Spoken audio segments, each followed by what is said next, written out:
Joining me now, as he does each and every week, is Sky News Australia's media watchdog columnist, Gerard Henderson. Gerard, thank you for joining us. Pleasure. Now, what a week it's been for media. Yeah. Antoinette Lattouf, yes. Terrible day for the ABC. I think you've got a grab for us to react to. I was punished for my political opinion. I won't be taking any questions. I'll have more to say in due time. Thank you. Well, I think we discussed this before. I've always held the view that being a political activist, she shouldn't have been employed.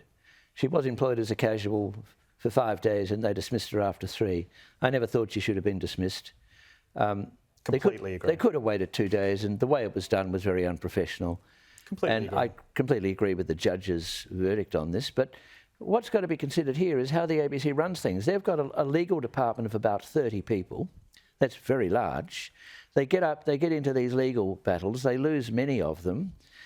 And what happened in the Lattouf case, before she was dismissed suddenly on that Wednesday morning, having started on the Monday in a morning program, it went through 6 levels of management.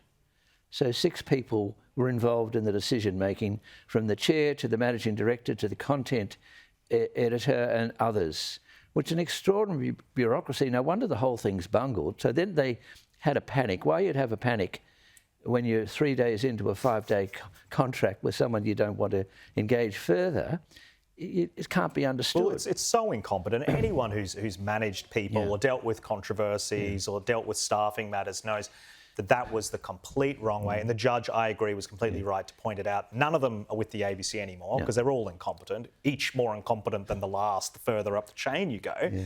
But you're right. I think there's a huge untold story here with what was the last case that the ABC challenged in court or defended it didn't want to settle, that they actually won. Because we're on the hook now, not just the $70,000, which, by the way, that's $35,000 a shift that we, the taxpayer, have paid because the managers are stupid, right? That's the only reason. Never should have been hired, never should have been sacked. And it'll probably go higher when they It'll be millions of dollars. Yeah. I've heard reports up to $2 million. I think that's quite likely when you add in all the legal costs and the other cost. It's just contemptuous for the taxpayer. And the other point, I think, with the ABC is that they tend to go for people like Ms Lattouf. I mean, people who make mistakes like Laura Tingle, Louise Milligan, John Lyons and others, they're fine. They don't go near them, and often they get promoted upstairs. But someone who's not well known, they have a panic about, really. Maybe there's a bit of a problem with that diversity program that they've got going on there. But look, let's move on. ABC Radio National Breakfast. We've got a grab from Melissa Clark. I did find it interesting that he said that, you know, where he does have these concerns about the legality, that it's something that he would relay in private. It kind of put off a little bing inside my head because it's only in the last couple of hours that we've seen Donald Trump publish a text message from Mark Rutte, the Secretary General of NATO. And Mark Rutte had sent a very, I think it's fair to describe it as a pretty obsequious text message. And Donald Trump just posts it on Truth Social. So even if Winston Peters and others do want to raise their concerns in private with Donald Trump, sometimes you just never know where your communications might end up. Yeah, well, when I heard that, a little bing went up in my head, and I thought, you're dealing with the New Zealand Foreign Minister, Winston Peters, a very experienced politician. And what happens now is that when anyone's interviewed, Melissa Clark's invited on to comment on it. So you can't go on and have an interview, and there's no debate. So Sally Sara does the interview takes place, Melissa Clark makes a comment on it, and she comments things are obsequious, or a bing went off in her head, or she didn't think it was the proper answer. But Mr Peters had no right of comeback. So what you've got is, I mean, now you've got John Lyons interpreting the Trump administration for us. You've got Laura Tingle about to go overseas to tell the rest of the world about us, and you've got Melissa Clark on Radio National Breakfast telling us how to listen to Winston Peters. Winston Peters has been around for about 4 decades.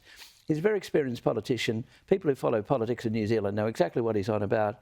The interview he did was quite fine, and you get these editorial comments. So, I mean, I've no problem Melissa Clark talking on television, but she doesn't have to interpret everything for us. We're not that thick. You know? Radio National Breakfast, Sally Sara, one of our regulars on here. Yeah. We've got a grab. Let's have a listen.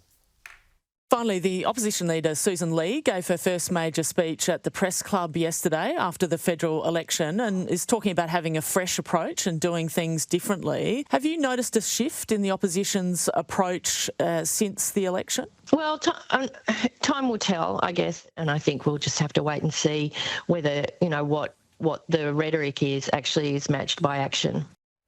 Well, there's some inconsistencies with how the... Well, Susan Lee comes on first and she gets a reasonably tough interview, but that's fair enough. She handled herself well and it was a good interview. But there comes Gallagher. But then Senator Gallagher comes on and she gets to comment on Susan Lee at the end of the interview, and she sort of is gentle, but she puts her down and indicates that she's not really going very far with this.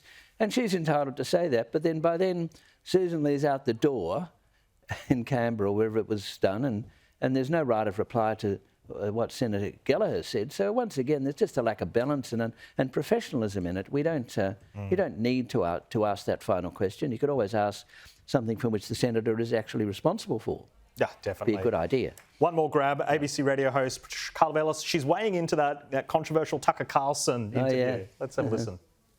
We're in a bad place if someone like that, who I don't actually regard as a good faith actor in the American media landscape, if he's the only one saying to a proponent of war, do you actually understand the country you seek to topple? Got to say on that clip Yes. that went viral between Tucker Carlson and Ted Cruz, what alarmed me is that I definitely could answer more of the questions than Ted Cruz. Sure. Wasn't that alarming though? Well, but in some ways it comforts This is a me, PK, lawmaker. because I would always expect you to answer more questions But no, than the but senator he's a from Texas. law. No, Karlovelis is a Carlson fan. Tucker Carlson. Well, a Tucker Carlson fan.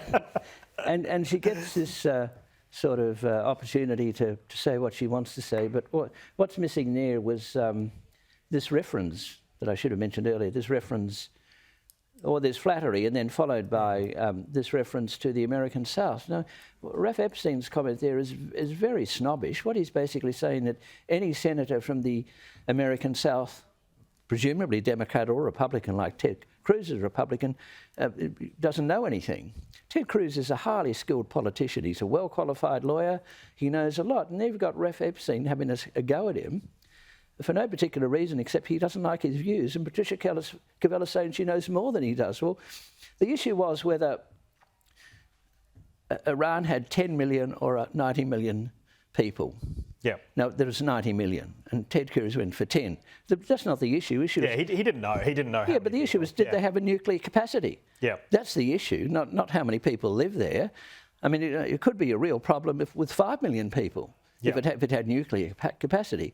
So, but once again, you got this combination of sort of being dismissive of people and... I agree. I also I think Tucker Carlson wouldn't have known the answer to that until he Googled it before. Oh, he would have to look it up first. Because no one knows every single number like that. No, it's ridiculous. But Jared Henderson, thank you so much for your pleasure. insights as always. Really appreciate it.